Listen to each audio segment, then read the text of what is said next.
مبله که رنگش خوشگله. من همیشه اون کارتون میبینم. بابا نمیذاره دیگه برم اون چون خوابیده رو اون. جای شاهزاده رو گرفتن؟ آره. تو نمیشه رو اون یکی مبل لم بدی؟ نه.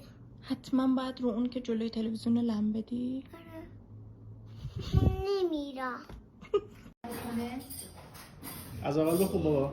این دختری دارم خوشگل نازه، قدش بلنده، در قدش درازه،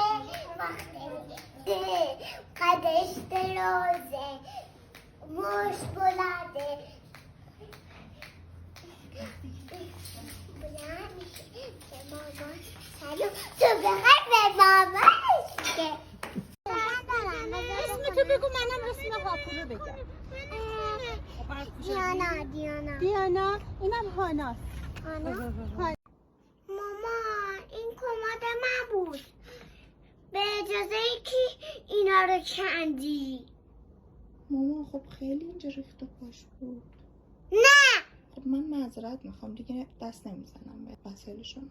خب همین الان بیارم. دوباره میخوای درست کنی؟ آره. اعصابش خورد شد.